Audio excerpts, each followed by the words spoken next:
Donc, tout à l'heure, j'étais en train de parler. Le mois d'octobre, elle est dédiée à la sensibilisation. Elle est dédiée à la prévention du cancer qui touche la femme. Mais bon, après, il y a aussi les hommes qui ont les cancers de sein. Les noirs, pas seulement parce que les gens ils vont dire, ouais, les blancs, c'est eux qui peuvent se choper. Non, non, moi je connais des noirs qui ont eu des cancers de sein. Donc, allez vous faire dépister. Vous, les papas qui aimez toucher les seins des mamans, si vous sentez qu'il y a des boules qui ne sont pas réglo, ne dites pas que oui, moi, ma femme a des boules dans ses seins, donc ses seins sont bien. Non, il faut se diriger vers les spécialistes, aller faire des examens approfondis. Pareil pour l'utérus. Donc, quand vous sentez qu'il y a quelque chose qui n'a jamais existé et que, parce que vous êtes à la recherche, je ne sais pas, des chaleurs, comme vous-même vous le dites, soyez vigilants. Quand vous êtes vigilant, vous sauvez les vies. Vous sauvez la vie de votre femme et qu'il n'y aura pas des orphelins, il n'y aura pas des enfants maltraités. Donc, faites attention les mamans. Ce mois-ci, c'est le mois où on doit sensibiliser autour de soi.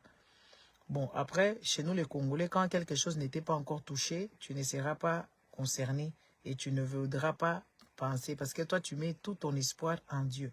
Moi, je vous dis, Dieu ne guérit pas. Dieu, c'est un semblant de bien-être. Le problème est là. Jamais une personne a rêvé que Dieu lui donne l'argent et que Dieu lui a donné. Si tu as eu l'argent, donc ça veut dire que c'est quelqu'un qui t'a donné où tu allais travailler. Que personne n'en a été guéri. S'il y a une personne qui peut être guérie, ils doivent aller où c'est? Les pasteurs doivent aller dans les hôpitaux là-bas, commencer à libérer les gens avec des bénédictions, avec des mains imposées, comme ça les gens seront guéris. Mais comme ça n'arrive pas, il y a encore des hôpitaux mouroirs, des hôpitaux sales, ou même comme il y a des pasteurs supernaturels qui peuvent aider les gens à s'en sortir, à se guérir avec leurs prières. Ces pasteurs-là, ils ne font pas bien leur boulot. Donc ils doivent aller dans les hôpitaux, aller libérer des gens là-bas avec les impositions des mains et patati et patata. C'est comme ça, hein? Parce que sinon, en tout cas, vraiment, les autres, ils sont dans la recherche. Le samedi, j'étais dans une conférence. Et dans cette conférence-là, nous avons parlé ils ont des prévisions. Ils ont déjà prévu en 2050 qu'est-ce qui va se passer, comment est-ce que les malades seront traités, dans quel genre de conditions. 2050, nous ne sommes même pas encore 2025. Et ils sont déjà en 2050. Et ils ont fait les statistiques. Ils ont tout fait. Et comme ils ont prédit ça il y a 40 ans, 50 ans, c'est ce qui se passe aujourd'hui. Donc, ils s'améliorent du jour au jour parce qu'ils sont dans la recherche. Ils sont dans le bien-être des malades. Ils sont dans le bien-être aussi des personnels soignants qui soignent les gens de l'oncologie et tout ça. Donc, il n'y a pas Dieu dans ces histoires là-bas. Il y a la recherche. Les gens, ils mettent de l'argent dans la recherche dans cause des cancers. N'est-ce pas? Il y a des cancers qui sont devenus comme une mer à boire. Genre, tu arrives comme ça, on te décèle un cancer, directement, on te soigne directement, tu quittes et tu ne vas même pas rester longtemps à l'hôpital. N'est-ce pas? Il faut quand même qu'on se le dise. Hein? Il faut quand même qu'on se le dise, n'est-ce pas? Voilà. Il faut qu'on soit des personnes qui réfléchissaient, des personnes qui, n'est-ce pas? Hein? Parce que voilà, non? Hein? L'argent, ils mettent l'argent. Il n'y a pas Dieu dans ça. C'est l'argent et le bon sens et des spécialistes, des scientifiques. C'est eux qui font aussi que les choses se bousculent, les choses avancent. Vous, les papas, attention à vous, vous avez aussi vos problèmes. Ne pensez pas que oui, ça peut arriver qu'aux autres. Ça peut arriver à ton enfant, ça peut arriver à n'importe qui. Donc, soyez vigilants. Nous sommes dans ce mois, on va vous sensibiliser comme on peut. Merci. Au revoir. Donc, tout à l'heure, j'étais en train de parler de ce petit Fally. Vous voyez, quand on parle de la musique, et cette musique congolaise, elle est abroutissante, et qu'elle a abruti les petits-enfants, elle a abruti aussi des vieux papas, elle a abruti aussi des femmes, elle a abruti aussi des hommes. Parce qu'au jour d'aujourd'hui, il y a les glorioles, c'est les gens des Fally. Pourquoi tu verras des papas, des mamans, même des vieillards. Et ils vivent qu'au nom des Fally, pourquoi des fanatiques. Il y a aussi des Gaulois qui ne vivent que par rapport à Ferré. Maintenant, quand tu regardes ces deux personnes, par exemple, parce que c'est eux qui créent beaucoup de dégâts dans la communauté, Ferré et Fally Poupa, avec leur bazarerie, ils créent beaucoup de dégâts. Mais quand on regarde ces deux personnes-là, ce sont des personnes qui n'ont pas fréquenté l'école. Ce sont des personnes qui ne sont pas loties ni de sagesse, ni de bon sens, ni dans quoi que ce soit. Même leur musique qu'ils chantent là-bas, c'est du copier-coller. C'est du déjà entendu, du déjà vu, du déjà réentendu. N'est-ce pas? Il n'y a rien de... Excusez-moi d'abord.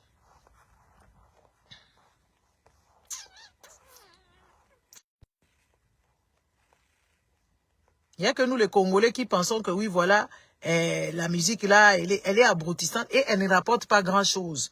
Des preuves en est qu'aujourd'hui, on dort, on se réveille, on voit ces petits Fally là. Ce petit là, il est super mal élevé. Il n'a ni éducation, c'est pas de sa faute, le petit.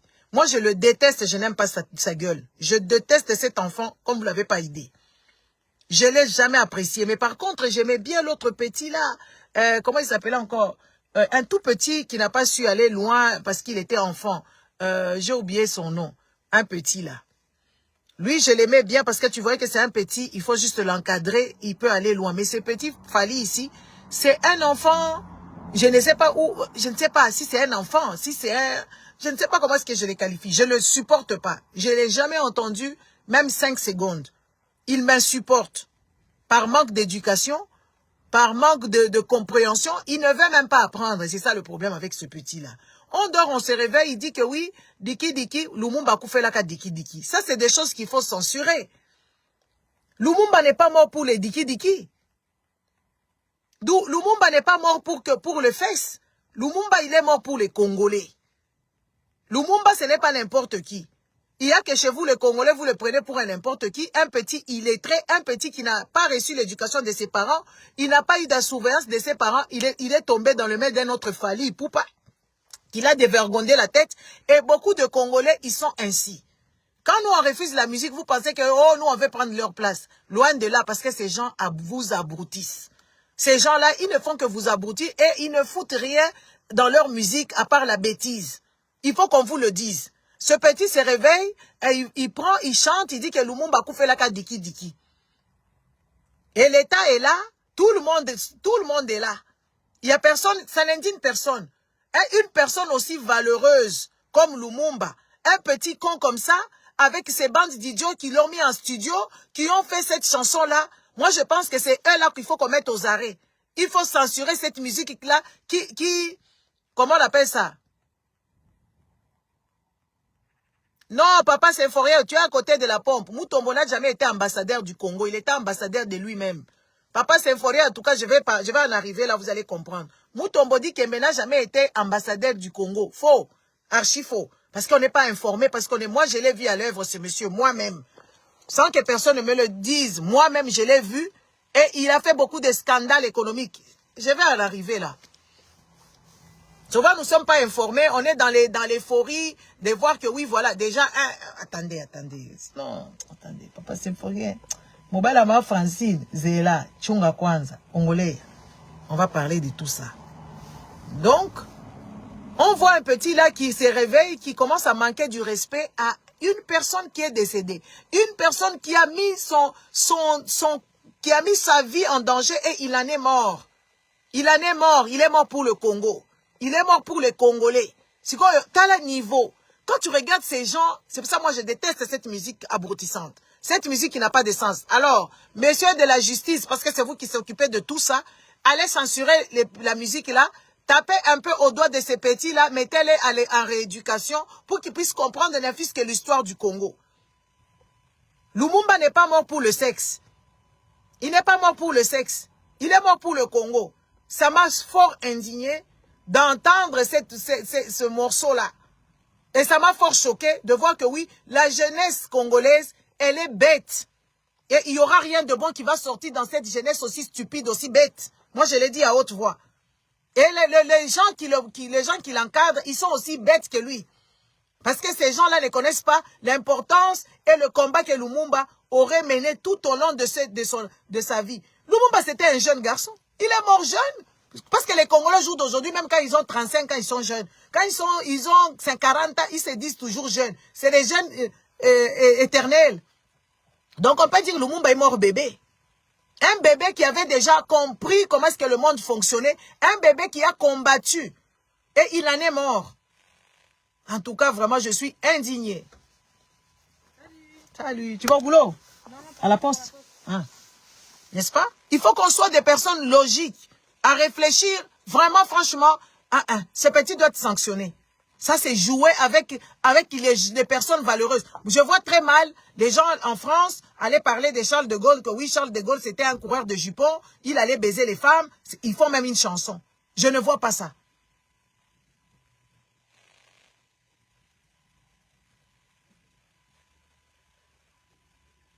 Hein? Et les autorités, soi-disant les autorités congolaises, ils sont là en train d'observer ces petits cons, en train de donner le mauvaise information, un mauvais message aux autres. Donc tous les enfants de son âge et toutes les personnes qui vont entendre cette musique se diront que oui, Lumumba est mort parce qu'il voulait baiser. Comment un peuple peut être aussi associé à la sexualité aussi dépravée? Comment un peuple peut... Moi je me pose la question, c'est quoi qui se passe dans la tête de ces Congolais? C'est quoi le problème des Congolais? Les Congolais, ils sont, je ne sais pas, ça me dépasse. Bouzobassiens, Boukizengissien et Leki. Je n'ai jamais vu un peuple aussi mal constitué cérébralement que le Congolais. Ils sont en train d'escalader des ponts bizarres. Ils peuvent tomber dedans, ils ne savent pas nager. Là en bas, c'est des saletés. Moi, je ne comprends plus rien. En tout cas, les histoires de Congolais, ça me choque, ça m'indigne en fait. Tout le temps, quand je regarde les histoires du Congo, je suis indignée. On voit cet enfant qui insulte son père matin, midi et soir, qui souffre de la dépression. Il y a des mamans congolaises qui appuient que oui, c'est un enfant bien qui défend sa mère. Donc, plus de valeur, plus de moralité, plus rien ne va. Et les gens acclament. En tout cas, cette chanson-là de ce petit con-là, de petit Fali-là, à la débile, un garçon qui n'a pas fréquenté l'école, même l'école primaire, il n'a pas été. Il n'a même pas fait première primaire. Alors, ces gens qui l'ont mis en studio, en tout cas, ils doivent être interpellés. Ça, ce sont des histoires où il faut vraiment taper le truc. Au jour d'aujourd'hui, on va nous prendre ce Chilombo. Chilombo qui devient héros national, c'est son père qui n'a rien foutu, qui a toujours été dans des histoires bizarres. Le père Tshisekedi. Étienne, il a toujours été dans des histoires bizarres. C'est celui-là, on va nous dire, c'est lui l'héros. En tout cas, l'inversion des valeurs au Congo, ça dépasse l'entendement. Ça dépasse l'entendement, mais les petits Fali, là, je serai avec lui matin, midi et soir. Et son maître, et ces gens qui l'ont mis en studio, pour manquer du respect à Lumumba. En tout cas, vraiment, ça, les Congolais, je ne sais pas, hein. Je ne sais pas là où vous en êtes. J'ai pas beaucoup de temps, il me reste que quelques minutes. Mutombodi Kembe n'est plus. Il est décédé. C'est triste qu'il soit décédé pour sa famille, c'est triste qu'il soit décédé pour lui-même, parce que je ne pense pas qu'il avait envie de mourir. Personne n'a envie de mourir. Mutombodi Kembe, c'est un Congolais. Un Congolais valeureux dans nos têtes, en fait. Valeureux dans nos têtes. Tout se passe dans la tête des Congolais. Les Congolais ont un sérieux problème de voir les choses en face. De regarder les histoires telles qu'elles se doivent. Nous avons ce problème-là de regarder la vérité en face. Mutombodi Kembe, c'était un basketman de la NBA. NBA. Du business de NBA là-bas. Il était là-bas. Il jouait au Congo et puis il est parti là-bas. Il a eu la chance de jouer à NBA. Ça n'a jamais été un ambassadeur pour le Congo. Jamais. Il a vécu pour lui et pour ses proches. Je m'explique. L'hôpital qu'il a fait là-bas, déjà les bâtiments là-bas, c'est des bâtiments de l'État. De deux, c'était des colloques, je sais pas quoi, des fonds récoltés pour le Congo. Ce n'est pas son argent.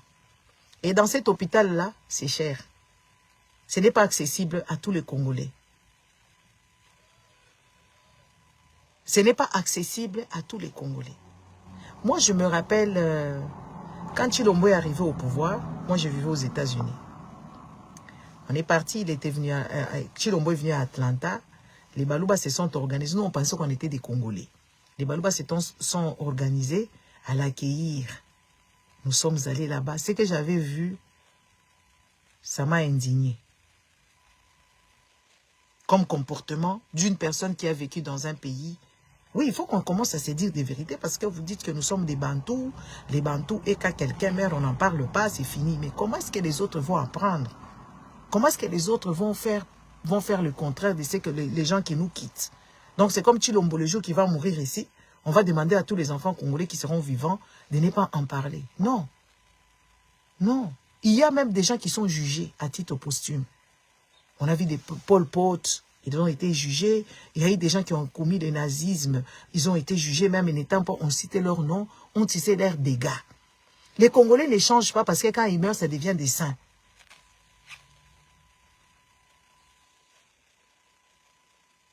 Quand ils meurent, c'est des Congolais qui deviennent tous saints. Un Congolais meurt, c'est un saint.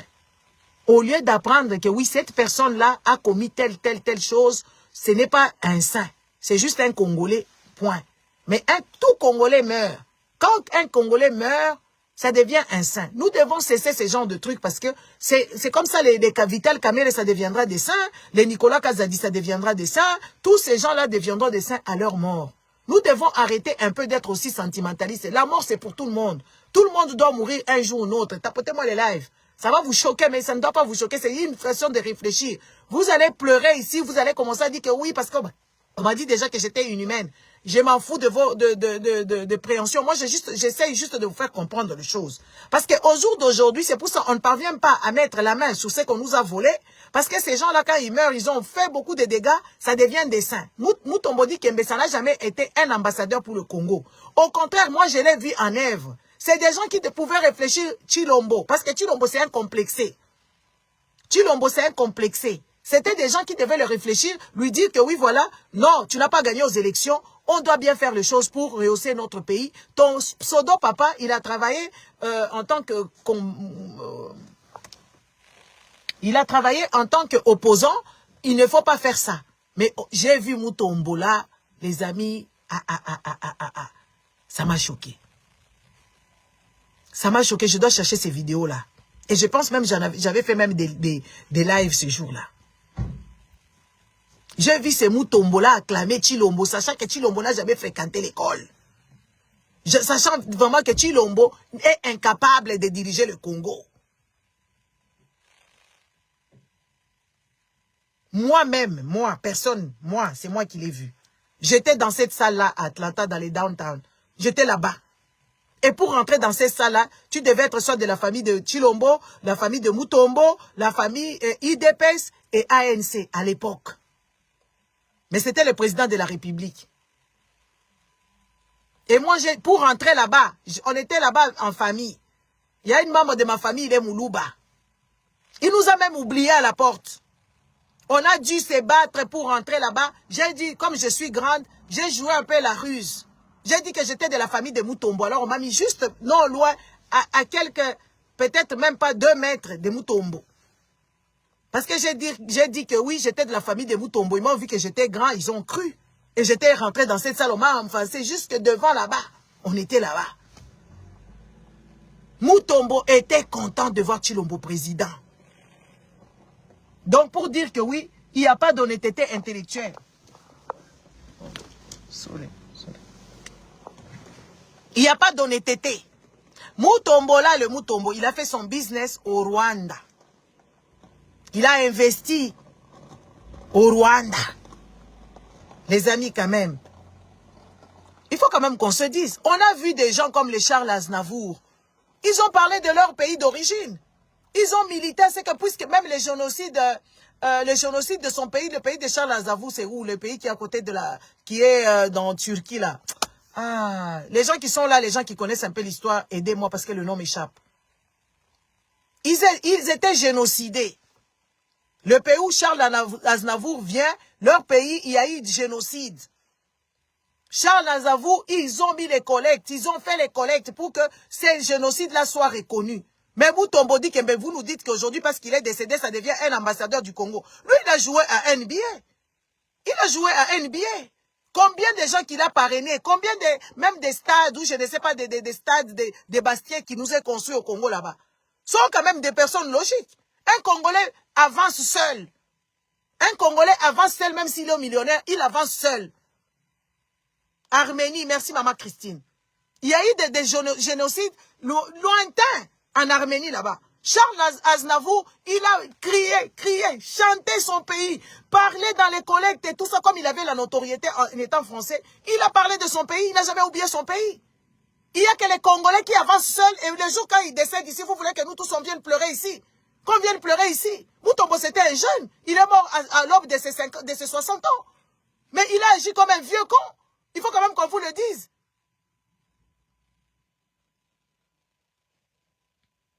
Il faut quand même qu'on vous le dise. Il faut qu'on soit des personnes qui disons la vérité en face. Dans les autres pays, quand une personne décède, on fait les bilans. On ne peut pas commencer à pleurer. Là, on va nous détecter encore, on va nous déceler encore une idée nationale. Quoi, par rapport à cet hôpital-là, qui n'est pas accessible aux pauvres Congolais. Il y a dernièrement ici, il y a un enfant qui était tombé malade.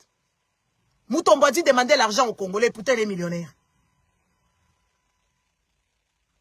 Et ce garçon-là, le temps de les transférer, le temps que les gens puissent cotiser de l'argent, ce petit il a été décédé. Et pourtant, il était millionnaire. On ne dit pas quand on est millionnaire, on doit donner son argent à tout vent. Mais il y a des urgences.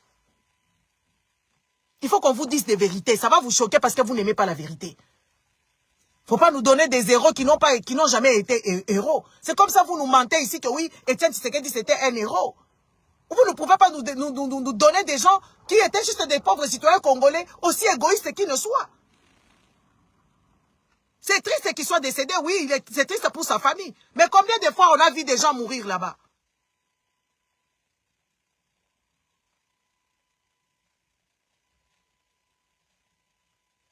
Combien de gens on voit ici mourir? 200 personnes, 200 cercueils, abandonnés sans être enterrés. Il n'y a pas longtemps ici, ça n'a pas indigné autant de Congolais. Une personne qui décède, les Congolais s'arrêtent de respirer. 200 personnes qui meurent, les Congolais continuent à vaguer dans leur occupation. Et dit que oui, ces gens-là, ils sont pas autant Congolais que les autres Congolais. Ils ne sont pas autant Congolais que les autres Congolais. Quand il y a 200 cercueils qui sont là-bas, les gens qui ont été assassinés. Moutombodi Kembe, il était malade. Il était malade.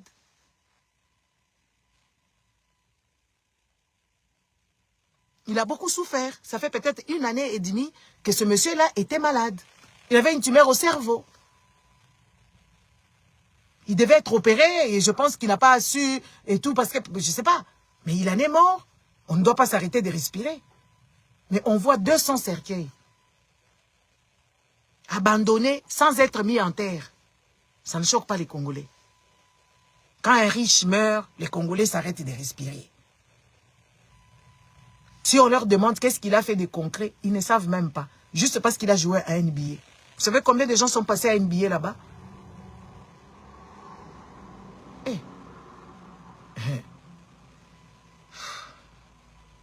Ces gens, je ne sais pas comment est-ce qu'on est en carence mentale, en carence cérébrale, de ne pas réfléchir aussi loin. On est vraiment dans des problèmes. Il y a Moutou. Moutou, il y a Congolais, ça, Kamalamte. Tout le jour, il y a des problèmes à l'Est. Il y a des enfants qui sont dehors. Il y a des parents, des enfants qui sont perdus. Il y a des enfants qui dorment à la belle étoile en plein vide de Kinshasa. Les gens qui vivent avec des déchets et des déchets. Ça ne peut pas indigner les Congolais. Si les Congolais pouvaient faire le deuil, ils devaient faire le deuil parce qu'ils vivent en tant que des morts vivants. Les Congolais vivent comme des morts vivants.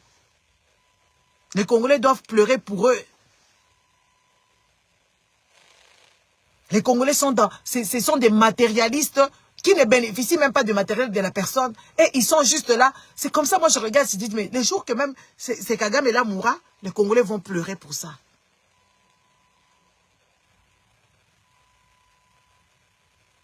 C'est incroyable. Oui, c'est triste, je vois les héros, l'ambassadeur. Il n'est pas héros de quoi que ce soit. Il est juste un Congolais qui est décédé, point.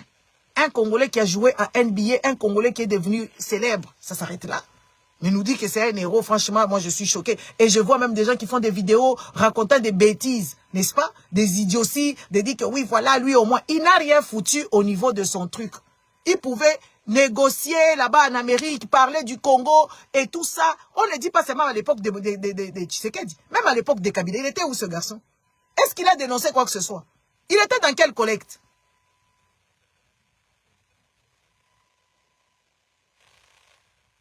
Il était pour lui en train de jouer son basket là-bas, en train de gérer sa femme, sa mère, et ses enfants et son argent. Point barre. Et pourtant, quand tu es élevé, on a vu même dans votre fichue Bible là, quand les gens sont élevés, ils amènent toute leur famille là-bas. Ils amènent la cause. Ils amènent toute une cause de leur pays. On a entendu, soi-disant, dans les Bibles, les Rachel, je ne sais pas, les Esther. Ils ont amené la cause de leur pays là-bas. Dites-nous en quel moment Mutombo a fait des choses. Il y a même eu là-bas, à Atlanta, là-bas, il y a même le... Comment on appelle ça?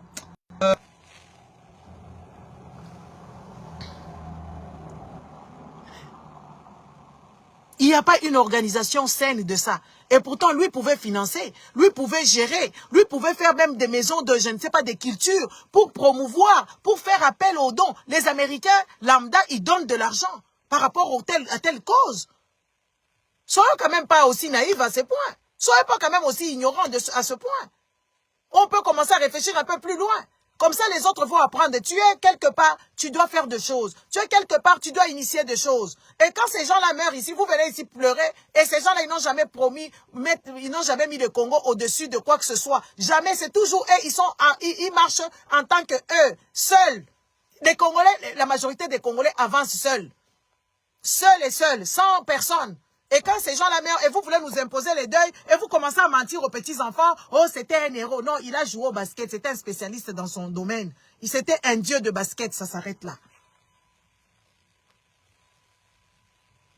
C'était un dieu de basketteur, ça s'arrête là. Mais nous dire que c'était un héros ou quoi que ce soit, non. Et en plus de ça, il était derrière les business. Il était derrière les business d'aller faire le cacao, le café, je ne sais pas là-bas, dans l'Est de la République, en connivence avec le pays qui nous agresse. Il faut quand même qu'on se le dise.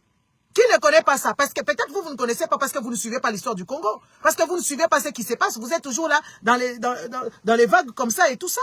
Il faut qu'on soit quand même des Congolais qui disaient la vérité. On ne peut pas commencer à mentir matin, midi et soir, tout le jour où nous ne faisons que mentir. C'est pour ça, au jour d'aujourd'hui, il y a un garçon là, un monsieur, qui est ici sur TikTok, n'est-ce pas? Qui est sur TikTok ici. Et sur Facebook, partout, il dit, investissons, je ne sais pas qui là-bas, allez investir. Il est en train d'aller marchander les gens pour qu'ils viennent investir au Congo, à Kinshasa. Il voit les maisons, il ne sait pas comment est-ce que ces maisons-là ont été construites. Et tout ça, il appelle les gens, oh, le Congo est bon, le Congo est bien. Et tout ça, venez investir. Quel Congo est bien? Pour investir au Congo, vraiment, franchement. Il va appeler maintenant les autres gens, il fait le trafic et tout ça. Je ne sais pas s'il a été payé pour dire que oui, voilà, le Congo, c'est un pays où c'est bien d'investir là-bas. Le Congo, c'est un pays où on vole bien. Sans que tu ne sois inquiété. On voit aussi Alain Foka. Alain Foka, il va ouvrir son truc d'édition au Congo. Comme par hasard, lui, il est journaliste. Lui, on ne va pas l'arrêter, par exemple. On sait que tous nos journalistes valeureux, qui parlent, qui disent la vérité, ils sont tous en prison. Maintenant, lui-même, Alain Foka, il est parti dénoncer les histoires qui se passent dans le Congo profond. Maintenant, au jour d'aujourd'hui, c'est Alain Foka qui va mettre son magazine ou sa magazine, je ne sais pas comment on appelle ça, au Congo là-bas. Il va mettre ça au Congo là-bas pour qu'il puisse édifier comment, parce qu'au Congo, on n'a pas